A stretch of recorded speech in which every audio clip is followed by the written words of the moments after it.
welcome back to That's Life with John Carver. This is episode number 372, and I'm calling this episode The Blank Screen. One of the most intimidating feelings for those of us who are creators knows that every day or week we have to create something that's valuable to others. For me, knowing that thousands of people read my words and listen to my voice from many parts of the world adds another layer of pressure to perform. There seems to be a pattern for an untold number of people that have that something deep down inside them but are hesitant in beginning the daunting process of staring at a blank screen, hoping something magical will happen on their behalf. The intimidation for some to look foolish or sound foolish keeps them from attempting to be a creator. The fear of failing is a chain that keeps many people from stretching far beyond their comfort zone.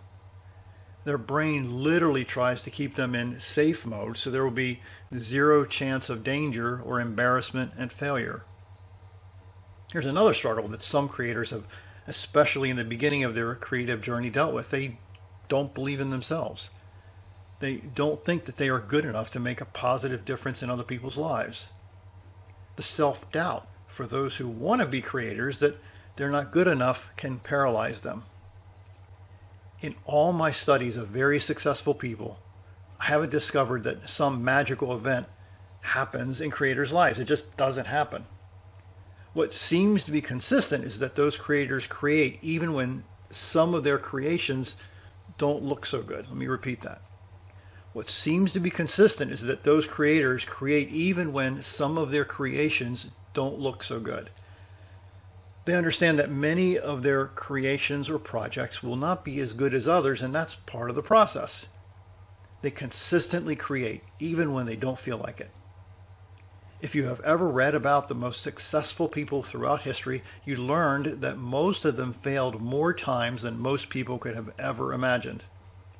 The number of times people make attempts is proportional to how many times they create something amazing. Again, the number of times people make attempts is proportional to how many times they create something amazing. Billionaire Michael Bloomberg put it this way. He said, quote, "Show me a person who has never failed and I'll show you a failure of a person. What we learn from failure and what we do with that knowledge is what matters, and that's what makes us who we are," unquote.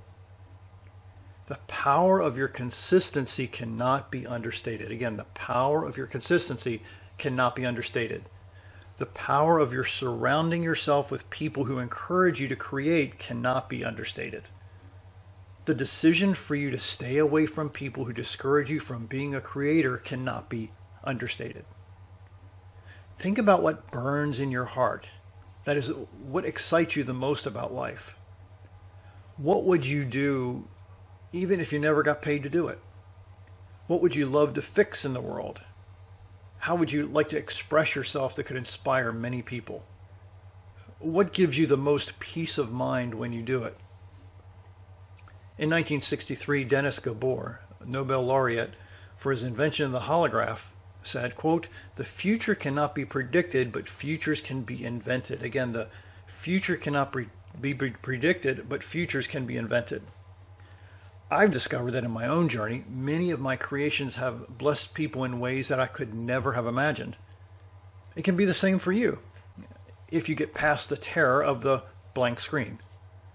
Remember, most of us interpret successful people's incredible talent as luck or good fortune.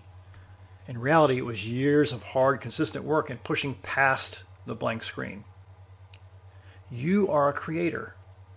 Now go create consistently, even if you do not think it looks good or sounds good for quite some time.